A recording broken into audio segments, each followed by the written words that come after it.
The Quarantine Club es presentado por Whippet Premium, el mejor internet con tecnología de fibra óptica que garantiza estabilidad, velocidad y simetría. Contáctanos en whippetpanama.com o llámanos al 305-7777. Hola a todos, bienvenidos a The Quarantine Club. Soy su host Mónica Gronchi, acompañándolos este lunes por la tarde. ¡Feliz inicio de semana! Hoy les tengo un super spotlight ya que me acompaña nada más y nada menos que el maestro Edwin Cedeño. Bienvenido Edwin a The Quarantine Club. ¿Cómo estás? ¿Cómo te ha tratado esta pandemia? Bueno, creo que esta pandemia la tenemos que sobrellevar de alguna manera y cada quien tiene que ingeniársela de la mejor manera, ¿no? De la mejor forma de poder llevar esto adelante. Yo creo que son procesos además muy personales para poder uno enfrentar esta cosa. Aquí lo importante es salir adelante y salir adelante de la mejor manera posible. ¿Tú cómo estás? Bien, retweet a lo que acabas de decir porque hubo que ponerse creativos, personas como tú y yo que estamos como que en el teatro todo el tiempo, en ensayos con muchas personas, en escenarios, después fue todo y que espérate, no se puede. Y entonces ahora también lo que está pasando es que como todavía, por lo menos acá en Estados Unidos, ya la mayoría estamos vacunados y eso, pero todavía es como que ese fear del gathering. Así que es extraño porque a veces hay que ensayar las cosas en Zoom. Y ¿sabes lo que a mí me cuesta más? Cuando tú sabes que si tú lees con un compañero, es de que make eye contact y en Zoom no sé a dónde mirar. Yo miro la pantalla, miro la cámara. Es un enredo. Sí, yo creo que nosotros tenemos que hablar de un antes y después del COVID. Definitivamente yo creo que la gente tiene que entender, y lo digo además muy en serio, la gente tiene que entender que el COVID nos ha cambiado la vida para siempre.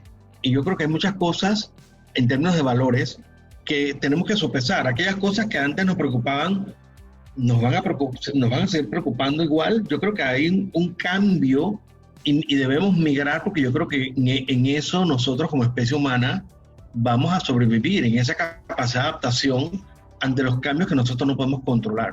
Yo creo que esa es una gran lección que tenemos que aprender todos como sociedad.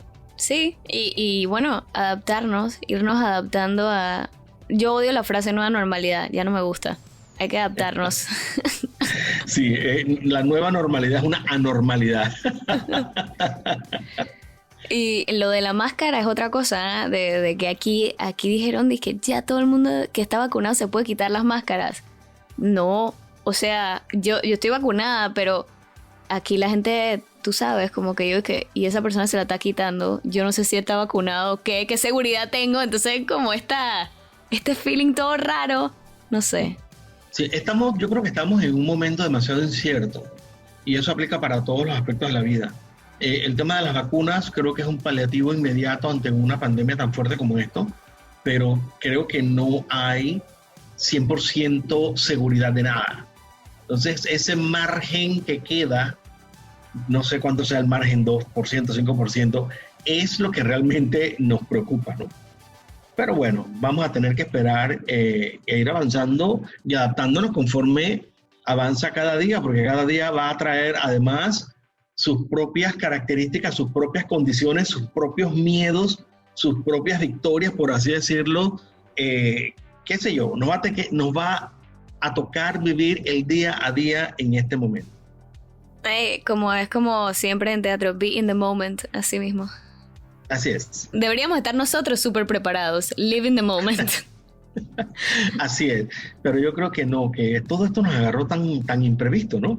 Y yo sí responsabilizo a los gobiernos y a las autoridades, no solamente nacionales, sino internacionales, a organismos internacionales. Si sabes que viene una pandemia, no solamente no sugieras, tienes que empezar a declarar algo con tiempo para que los países se preparen. Pero no, tú esperas a que venga algún caso en un país para entonces tomar acciones. Y ya cuando tomas acciones es demasiado tarde. Y bueno, no hablemos de la situación, por ejemplo, en Panamá, del tema de los teatros, o el tema de las reaperturas de los teatros, de las prácticas de los negocios o de las empresas culturales. Casualmente ayer amanecimos con una noticia de una posible, un nuevo cierre, una nueva cuarentena, y no sabemos esto cuánto tiempo se va a prolongar, ¿no? Así es que todo el mundo va a tener que reprogramar sus cosas, porque es muy incierto todo. Entonces es un poco difícil que en el caso de las empresas culturales o el teatro se sostengan, porque hoy día, por ejemplo, el toque de queda es a las 12 de la noche, pero mañana es a las 10 de la noche. Te tienes que correr las horas, porque tienes encima que cerrar los teatros a las 9 para que la gente pueda salir. Uh-huh. Entonces, nadie sabe nada, es una cosa muy extraña, todo es cambiante y yo creo que nos va a tener que aprender a vivir con esa incertidumbre. Es horrible, pero bueno, ahí vamos. Edwin, estás en el spotlight de The Quarantine Club, programa creado en verdad para yo conocer de dónde vino todo el mundo, cómo empezó todo el mundo, pero aquí lo comparto con la audiencia. ¿Cómo inicias tú tu carrera artística? Chuleta, se me va a caer la cédula, Mónica. Ok, yo siento que el teatro me encontró. Fue una cosa muy extraña, porque yo siempre, desde que estaba niño, estaba en la escuela, siempre participaba de eventos y siempre participaba de actividades culturales, etcétera. Cuando yo estaba en el Nodo, siempre estaba involucrado en el teatro del colegio y haciendo cosas. Y iba para sexto año, cuando yo participo de una obra profesional que era a nivel popular, que hizo gira en Panamá por todo un año, fueron más de 50 presentaciones. Y yo siento que eso es lo que yo tomo como un punto de partida. Pero aquí lo interesante es que, aunque yo hubiera querido estudiar, estamos hablando de la década de los 70, que yo hubiera querido estudiar teatro, mi familia no me dejaba estudiar teatro porque eran otras épocas, y tengo que decir, te vas a morir de hambre, de que vas a vivir, vas a tirar tus estudios a la basura, y entonces me tocó estudiar otra cosa y brujuleé por la universidad, por varias escuelas y facultades, hasta que al final me gradué de la universidad, y muchos años después pude hacer una maestría en teatro, casualmente allá en State University of New York, en Albany, gracias a una beca Fulbright. Lo que te quiero decir con todo esto es que en el in-between, para yo poder llegar a estudiar, ya yo estaba haciendo teatro, y de todo tipo de teatro, y haciendo de todo, maquillando, clavando, haciendo utilería, cargando piezas, vestuario, recogiendo lo que sea, porque tú hacías de todo. Y lo interesante, creo yo, que con la gente de mi generación es que, como no lo ves como una profesión, aunque te guste y lo puedes desarrollar, cuando pasa el tiempo y miras hacia atrás, resulta ser que te has dedicado 10, 15 años a hacer eso. Y ya te empiezas a dar cuenta que has estado haciendo tu vida gracias a los ingresos, que en ese entonces, en primer lugar, te tengo que decir, no se le pagaba a los artistas de teatro en Panamá. Llegó un momento que no recuerdo cuándo fue que empezaron a pagar a los actores, y bueno, ya poquito a poquito ya uno empezaba a recibir su paga, por así decirlo.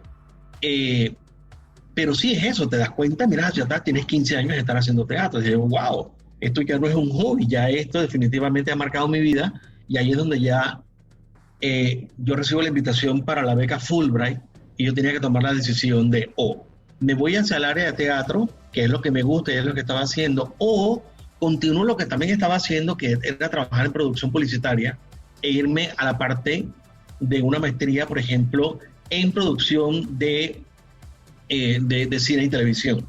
Y me fui hacia teatro casualmente porque estaba recién abriendo la Facultad de Bellas Artes y se iba a necesitar personal con títulos académicos para poder dar clases en la facultad. Entonces, esto fue, sorry que te pregunte los años, pero para poder ubicarme, ¿cuándo regresas de la maestría a Panamá? En el 97. Entonces, ¿iniciaste como actor o ya venías con el mindset de director? Ok, veámoslo así. En el 77 me gradué de secundaria, en el 87 de la universidad con la licenciatura y en el 97 la maestría. En ese interín yo siempre estuve haciendo teatro, fundamentalmente como actor. Uh-huh. Estaba maquillando también, estaba haciendo de todo un poquito. Cuando yo estoy en la Universidad de Panamá, que yo entro al grupo Laberinto, me dice el profesor Babot, que era el director nuestro, oye, Edwin, ¿tú no has pensado en dirigir? Y yo decía, no, lo mío es actuación y punto. Y yo empecé a dirigir, realmente fue por un accidente. El amigo Emilio Mojica, que ya no está con nosotros, y Félix Gómez estaban trabajando en un proyecto de una obra de 2 personajes. Y me pidieron que yo fuera a ver el ensayo porque como ellos estaban actuando y ellos mismos dirigiendo, necesitaban una voz que los viera. Así, una voz que los viera. Entonces, yo veo y les hago mis comentarios. Y a ellos les gustó tanto los comentarios que me invitaron yo a encargarme de la dirección a partir de ese momento. Y lo hicimos. Mira, la obrita esa fue tan exitosa, la llevamos a un festival de teatro en Venezuela.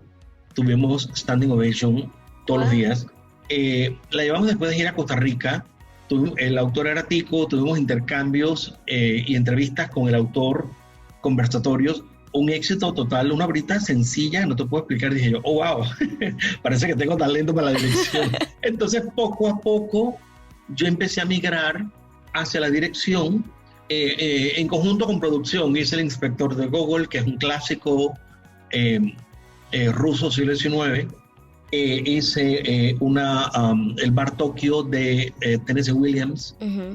Y ya después empezaron a contratarme. De hecho, cuando estaba terminando mi maestría, yo recibí 2 propuestas de dirección. Una era de Anina Horta para dirigir Baño de Damas, y la otra era El Truco de los Espejos de Agatha Christie, producción del Teatro en Círculo. O sea que yo no había aterrizado en Panamá y ya tenía 2 ofertas de dirección, lo cual me sentí, por supuesto, emocionadísimo, que encima estaba regresando de estudiar, estaba con los bolsillos rotos. No había ni un centavo en las arcas. Así que me alegró muchísimo saber que estaba llegando de vuelta a Panamá y ya tenía 2 ofertas de trabajo como director. Así es que bueno, y ya empecé a dirigir y las únicas opciones o oportunidades que tuve de actuar ya ahora cuando empezó mi fase de dirección fue gracias al amigo Bruce, que me invitaba a trabajar en los musicales. Y le decía, Bruce, pero yo no canto. Oh, tú cantas muy bien. Le digo, no, Bruce, pero me hace otro que canta muy bien. Oh, tú cantas y vas a estar bien. Yo, de la vida. Así que eran mis pocas oportunidades de actuar, están por ahí. Creo que las únicas veces que yo te he visto actuar fueron en musicales. Y por eso yo dije, yo sé que tú actúas. Sí, yo empecé como actor por muchos años y de hecho, gracias a esa experiencia actuando en teatro, fue que yo entré al mundo de la publicidad. A mí me llamaron, Chuleta, en la década de los 80s, prácticamente yo era el galancito de la televisión panameña en todos los comerciales de televisión, yo no te puedo explicar. De hecho, yo pagué mi tesis de la licenciatura a punta de comerciales. Así como te lo estoy diciendo. Entonces, ahí fue donde yo entré al mundo, digamos que publicitario, al mundo televisivo, y de ahí entonces ya fui migrando a otras áreas, ¿no? Pero sí, yo creo que para teatro, sobre todo para un perfil de dirección, yo creo que tú tienes que conocer un poquito de muchas cosas. Porque eso te permite tener un panorama más periférico, más 360 grados de todas las cosas y no tienes un perfil tan estrecho sobre situaciones, porque el teatro además se trata de las posibilidades. Que se trata de las posibilidades, no de una sola opción o dar una solución. Se trata incluso hasta de plantear situaciones y que el público tome sus mejores decisiones, ¿no? Sí, y también dicen que, y bueno, lo sé, que los mejores directores son los directores que han sido actores también, porque tienen eso de que saben comunicarse con el actor y bueno, no sé si en la universidad o en tu maestría te lo habrán puesto a hacer, pero cuando yo estudié teatro acá, no importa si te estás especializando en actuación, dirección, escritura, tenías que tomar todas esas clases y tenías que saber todo lo que pasa un escritor, todo lo que tiene que hacer un director, todo lo que tiene que hacer un actor para que al final lo que tú escojas, como que ya tengas un entendimiento de los challenges de cada posición. Sí, en la maestría nuestra el enfoque era interdisciplinario, es decir, se entendía que el teatro era interdisciplinario, no había, y no estamos hablando solamente de las áreas dentro del, porque si vas a trabajar, por ejemplo, en escenografía, no necesariamente tú lo vinculas con teatro, lo tienes que vincular de repente con la arquitectura, lo tienes que vincular con el diseño de interiores y tienes que tener otras competencias. Acá en la universidad me acuerdo que en uno de los primeros trabajos de dirección que yo hice, el decano viene y me pregunta, me dice, ¿dónde empezaste tu carrera como actor? Le digo yo, sí, ¿por qué? Me dice, es que tú diriges como actor. Y yo me quedé, primera vez que yo escuchaba este concepto, yo le decía, bueno, ¿is that good or bad? Me dice, no, son formas diferentes de dirigir, pero si aprendes a dirigir como director, vas a trabajar más rápido y con menos esfuerzo. El problema de dirigir como actor es que tú le transmites al actor como si tú fueras cada uno de esos personajes. Entonces tú tienes más trabajo como director. Entonces cuando tú te alejas un poco del personaje y te enfocas más en la historia que vas a contar, es diferente. Pero el crédito que sí te doy totalmente es eso. Cuando tú entiendes el proceso del actor, puedes ayudar más al actor para que dé lo que tú quieres de él en escena. Me acabas de hacer entender por qué, y lo mencionaba el otro día, que yo tuve que tomar una clase de dirección y era toda la clase, la maestra la había estructurado alrededor de Chekhov. Entonces todos teníamos que dirigir Chekhov. Y yo dije, o sea, ¿por qué elegirías esto tan difícil? Bueno, tiene sentido. Pero ya entendí por qué no me gustó. Estaba dirigiendo como actriz. Me fue súper difícil. Si tú diriges y estás haciendo La Gaviota y tú te ves como Nina, Nina es la gaviota, la chica. Ajá, The Seagull, sí. The Seagull. Te va a ir muy mal cuando vas a empezar a trabajar los otros personajes porque vas a odiar a Arkadina. Entonces, tu perspectiva de dirección a un personaje que no se lleva bien con Nina puede verse filtrado, ¿no? Pero sí, es muy difícil dirigir como actor y a veces no eres consciente. Pues simplemente tú estás... A ver, nosotros en teatro, eso también es una lección de vida a nivel de teatro. Nosotros tenemos que entender que nosotros trabajamos y lo que se mide es el resultado. Porque el público va a pagar un boleto para ver un resultado en una escena. El público, y aquí hubo un tiempo en Panamá, que no sé si tú recuerdas, pero había uno con otro director que al final de la obra salía a pedir excusas, porque es que se ensayó muy poco tiempo. A nadie le importa. Cuando tú pagas un boleto, es que es cierto, nosotros... En Panamá, y yo creo que eso ocurre en muchas partes del mundo, tenemos que entender de la responsabilidad de poner nuestro espectáculo a consideración del público. Cuando el público paga un boleto, tú no puedes tener ningún tipo de excusas. Uh-huh. El público paga un boleto y ese producto que está allí es lo que es lo que tiene y es lo que hay. No hay por dónde. Sí, no, lo digo porque todos nosotros estrenamos y tú te das cuenta en el estreno, Zuleta, me faltó esto y pude haber hecho esto, y vaya, puedes hacer ajustes menores. Uh-huh. Pero hay directores que no terminan de cambiar. Tú sabes, o sea... Toda la obra es un preview. Una temporada de previews, exactamente. Ay, no, qué horror. Ahora, para cerrar este bloque, ¿qué es lo que consideras que es más difícil de ser director? ¿Qué es lo más difícil de ser director? A ver, sí. ¿Qué quieres escuchar? ¿Una razón polite? ¿O el lado oscuro de la fuerza? La verdad. La verdad es tener un equipo de miércoles. El director, tú contratas a un director para que el director se encargue de esas decisiones artísticas. Me estoy explicando, para que tú puedas conformar y elaborar a través de un equipo humano, un resultado que pueda ser del gusto del público. Uh-huh. Cuando ese equipo, en cualquiera de sus partes, desde los actores, técnicos, creativos o producción, se desarticula, no va al mismo ritmo, no está en sintonía con la dirección, ese proyecto se convierte en un calvario. Uh-huh. Entonces, no es un proceso bueno, es un calvario, y el calvario duele, molesta, incomoda, quedan sinsabores. Entonces, si tú no tienes claro eso, entonces ¿para qué contratas a un director?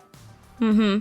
¿Me explico? Es como que yo voy a construir mi casa y este contratista es el responsable y yo le digo, mira, esto es lo que yo quiero, yo tengo que confiar en que él me va a hacer exactamente lo que yo quiero.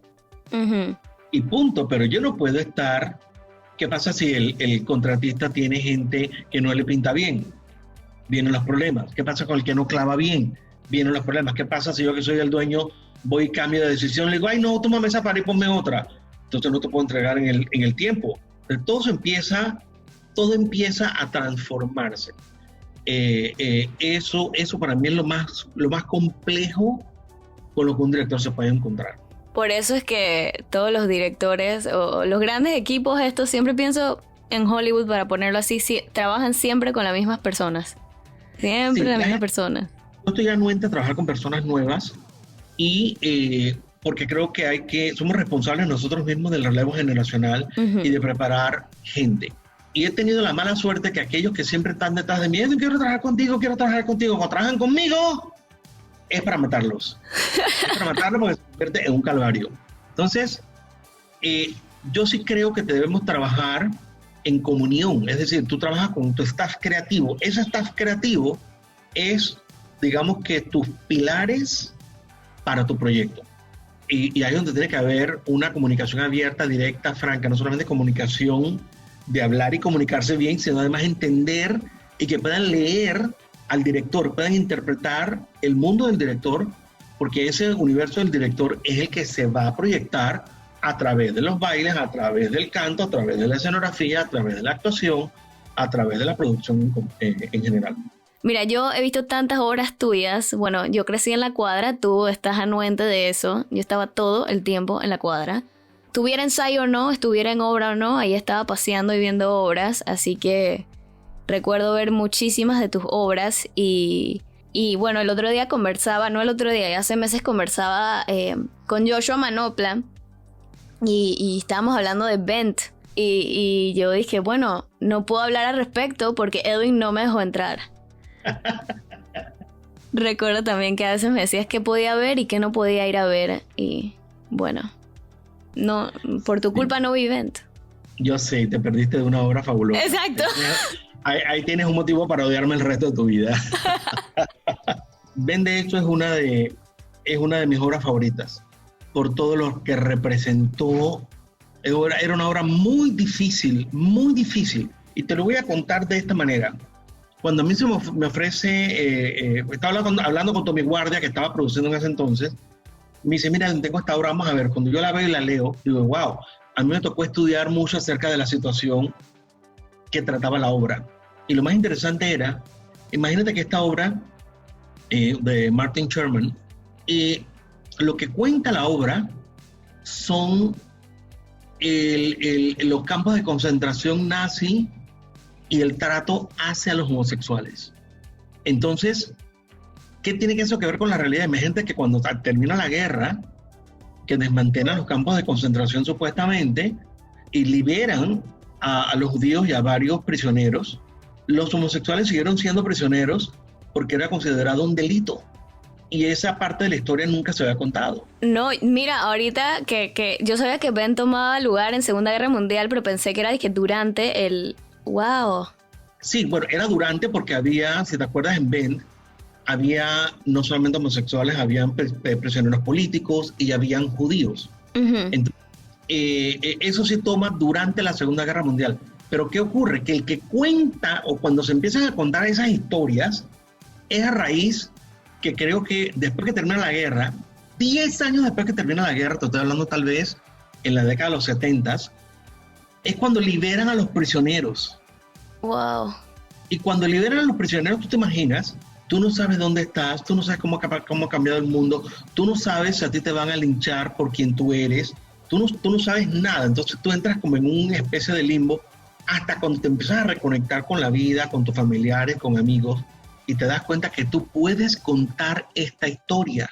Entonces empiezan a contar la historia de, a ver, los vejámenes eran terribles, pero la obra no trata ni siquiera de esos vejámenes, la obra trata acerca de otras cosas. ¿Ves? Es mucho más periférica, trata mucho más acerca de la vida y la dignidad humana, y del amor incluso.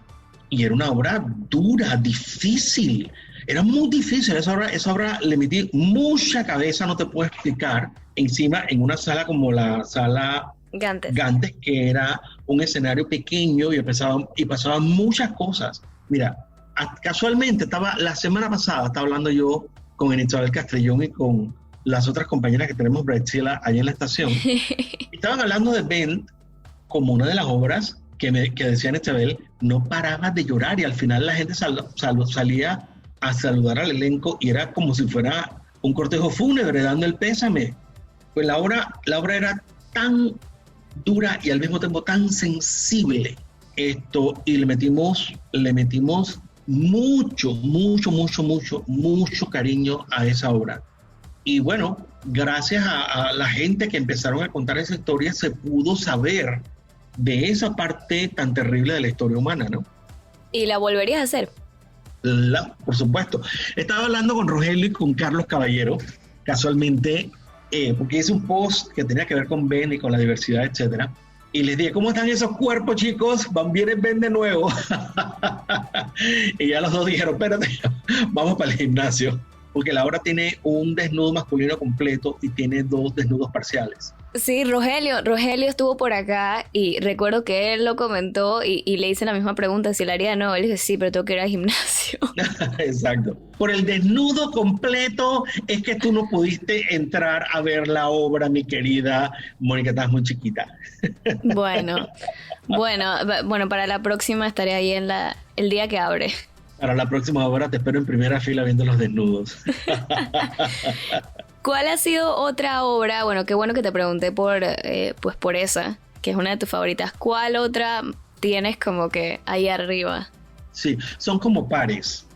Yo tengo un primer grupo que es como Fausto, de Goethe, y tengo Ana Frank. ¿Qué pasa? Cuando a mí me ofrecen estas obras, encontré un problema serio. En el caso de Fausto, que es un clásico, y yo decía, pero ¿por qué no hacemos el Fausto de Marlowe? Que es como más irónico. No, hicimos el Fausto romántico de Goethe, romanticismo alemán, siglo XVIII, creo, XVIII-XIX. ¿Qué pasó? El siglo XIX. Los textos son larguísimos. Uh-huh. Los textos de un personaje son larguísimos. Nosotros somos una cultura que ve más que escucha.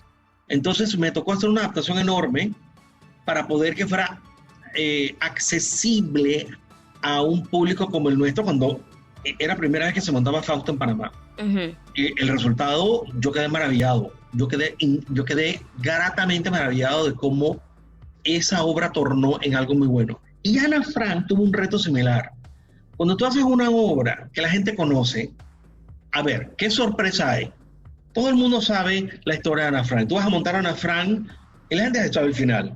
¿Dónde está la sorpresa? Entonces la sorpresa está en el montaje, en el estilo de montaje.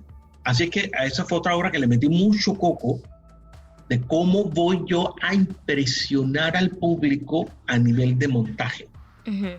Y en el caso de ambas obras ganaron un montón de premios y fueron muy reconocidas, no solamente por el público, sino también por los compañeros. Y en otro orden, tenemos, por ejemplo, Producers y Víctor Victoria, que son 2 musicales. Uh-huh. ¿Por qué te hablo de esos 2 musicales? Porque fueron los 2 primeros musicales, digamos que grandes, que me contrataron para dirigir.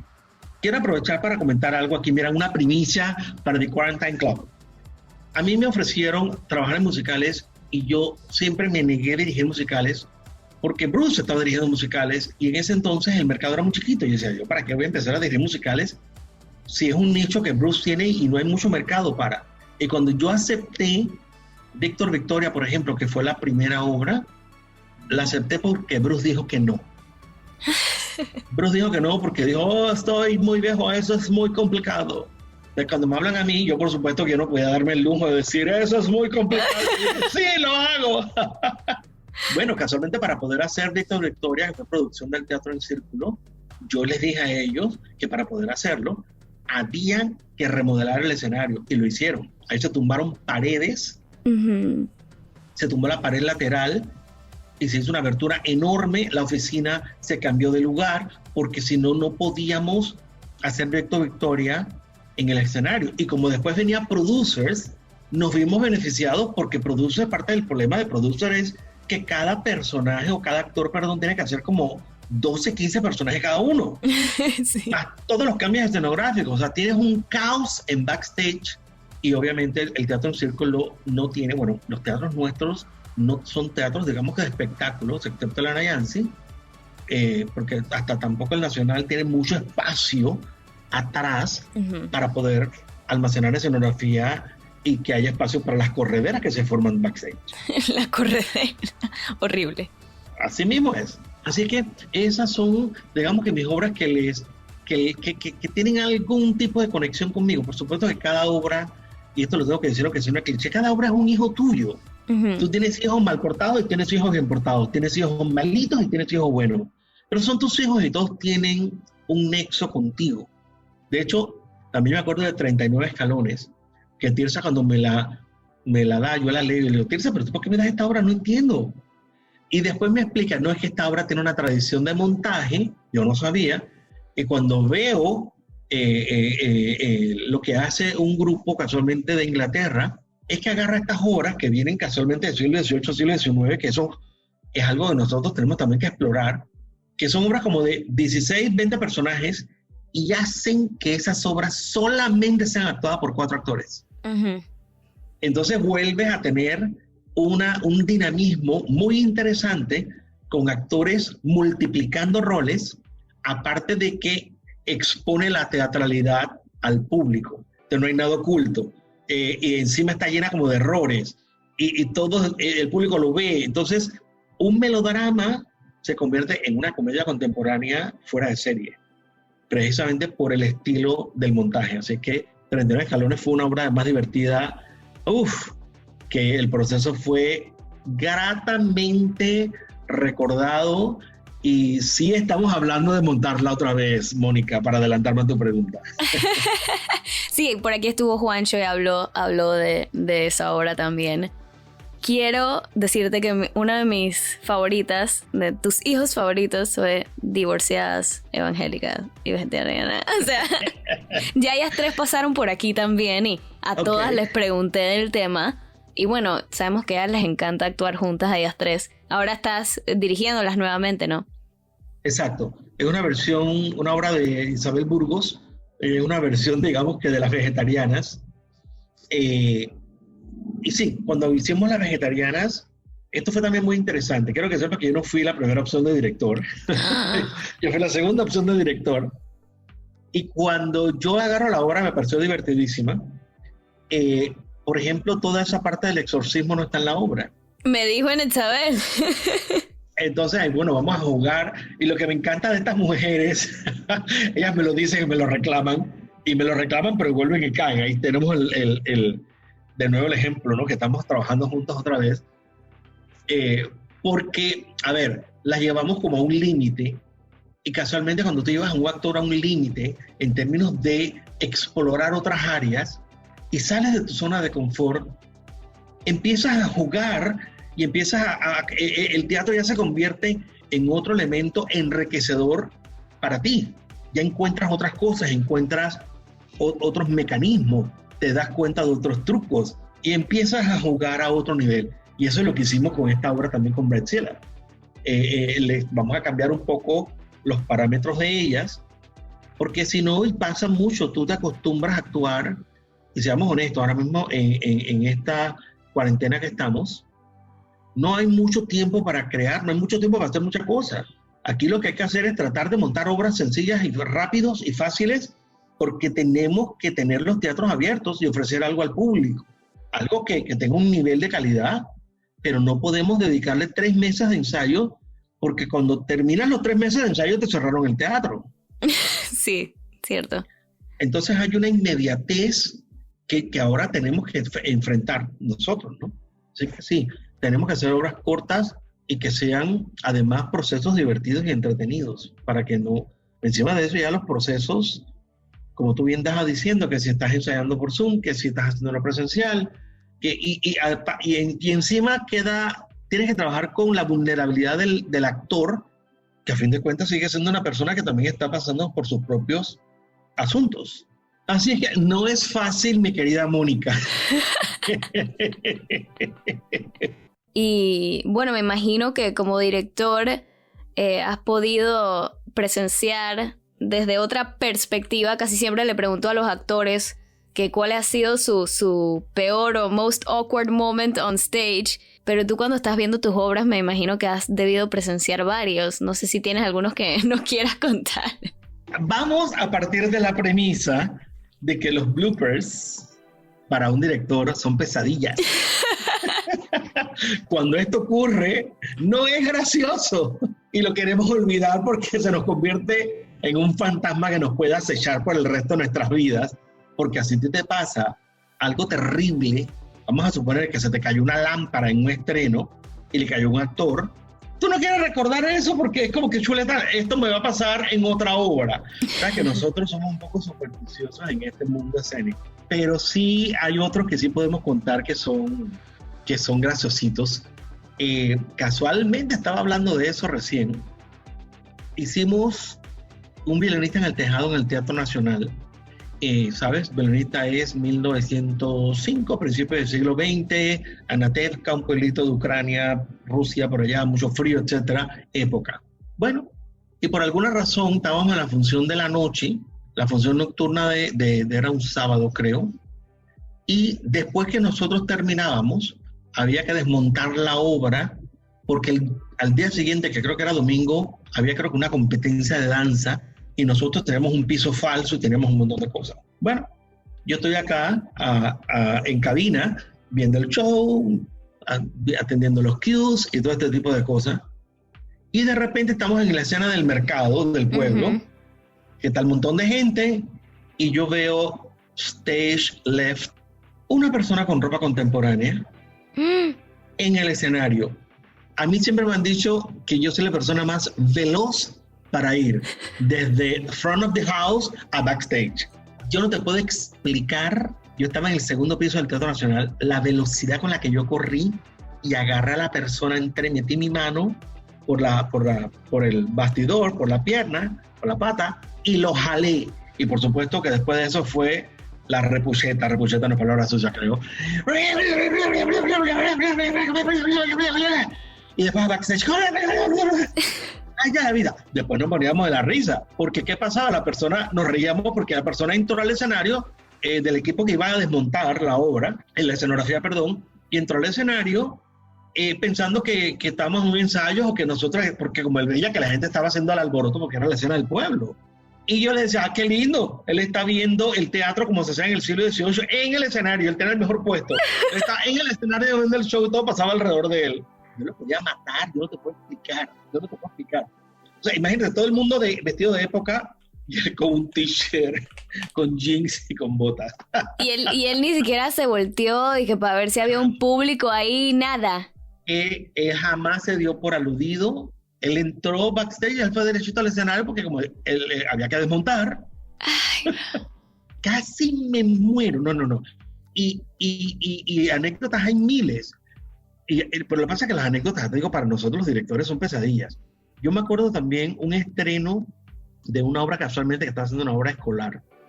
Que las obras escolares, igual en Panamá, tú sabes que le meten muchísimo. Uh-huh. Todo bien. Cuando estrena la obra, la consola de luces decide tener mente propia.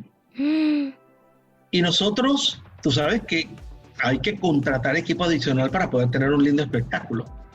Tuvimos que tracer la obra solamente con 6 focos. Que eran los únicos focos que respondían. Y eso empezó justo cuando empezó la obra. ¿Y cómo podemos hacer? Esperamos el intermedio. Se apagó, se reinició todo. El mismo problema. Simplemente la computadora se tildió, la consola se tildió. Yo dije, haya la vida. Y encima, así pasan las cosas. La ley de Murphy. Tú tienes tu estreno y ¿quiénes tienes en tu sala? Tu familia. No, la familia va para la familia que ellos te entienden. Son los enemigos, tienes la gente que te cae mal, tienes la gente que son criticones y ahí los tienes en el escenario viendo el desastre de obra con el que estás estrenando. Me pasó también con el Teatro Pacific. Teníamos Chicago, que era digamos que la primera producción externa con la que abrió el Pacific. Hubo un apagón de luz, hubo varios apagones de luz intermitentes en el área. Entonces, obviamente, tú tienes muchos protectores de voltaje. Uh-huh. Imagínate lo grandes y fuertes que tienen que ser para poder proteger todo el equipo. Pero cuando eso pasa, ellos tienen que reiniciarse. Claro. Y cuando reinicia, ¿qué pasa? Reinician las luces, reinicia el sonido, reinicia todas las consolas, todo reinicia, aparte de que se apaga todo y es como que no te puedo explicar. Eso fue el estreno de Chicago. Por dicha el público lo entendió. Teníamos a Natalie Harris, que quedó en escena en ese momento, ella era Mama Morton. Se quedó en escena y ella empezó a grubear al público, así que se convirtió como en un stand-up comedy de ella. Esto muy, muy cómico. La obra empezó a las 8 y terminó como a las 11 y pico de la noche. Pero el público se quedó, aplaudió y disfrutó y todo. En el segundo apagón largo que hubo durante la función, la producción dijo: señores, vamos al bar. Todo el mundo salió al bar a chupar. Así que yo creo que a la gente le gustó mucho la obra porque estaban entonados. Así es que hay de todo, o sea, hay de todo. Desde se me perdió un zapato, se me perdió una tulería, y cuando se te pierde una utilería es vital en la obra y coges la utilería de alguien más, se forman los caos en backstage, tienes las situaciones de parejitas que se enamoran durante la temporada, durante los ensayos y terminan en funciones. Entonces tienes otro orden. Digo, a mí me encanta que se enamoren, viva el amor, que la gente se enamore, pero manejen bien su desamor. Entonces tienes que lidiar en escena ahora. Ay, no, pasa de todo. Yo creo que, hombre, eso es lo bonito del teatro. El teatro trata de la vida, el teatro trata de la gente. Entonces no solamente los actores y todos los que estamos involucrados en este espectáculo somos también personas, pero personificamos gente, aunque sean el animalito del bosque, la florecita número 5, esos personajes son personajes con características humanas. Y entonces yo creo que el teatro es lo que nos ayuda a nosotros a estar en contacto con nuestra propia humanidad. Yo creo que eso es lo bonito. Y hablando de eso, quiero aprovechar además para hacer una propaganda. No sé si sabes, yo soy profesor de la Universidad de Panamá y casualmente estamos en elecciones y nos estamos postulando para el vicedecanato de la Facultad de Bellas Artes. Y parte de nuestra campaña casualmente es eso, es gente. Nos debemos a la gente, nos debemos al estudiante, nos debemos a los profesores, nos debemos al público en general. Y el teatro y el arte en general nos enseña eso. Nosotros trabajamos para un público, trabajamos para alguien más, para gente. Y yo creo que ese sería tal vez el mensaje con que me gustaría dejar a los que nos escuchan, ¿no? Somos puentes, conectamos a un público X o a gente con otra gente que son de ficción o con historias que se cuentan a través de la música o danza o a través de una pintura o una escultura. Yo creo que eso es lo que hace el artista, conectar un mundo con otro mundo, que esperamos que el mundo nuestro, que es el mundo del arte, sea un mundo mucho mejor. Oye, gracias Edwin por acompañarnos el día de hoy y bueno, por terminar con el lindo mensaje. A la orden, siempre te agradezco mucho esta oportunidad y te felicito mucho por esta iniciativa, me parece que es fabulosa. Ya sabemos que el internet nos permite estar siempre conectados y eso que haces desde allá, desde los New Yorkers, me parece que es maravilloso, así que te felicito y te quiero un montón. Mi querida Mónica Gronchi, que me has recordado cosas muy lindas de cuando empezabas en los pasillos de la cuadra o cuando te levantamos por los aires en el Teatro Nayansi. Sí, inolvidable. Eres bienvenido cuando quieras, Edwin. Muchísimas gracias.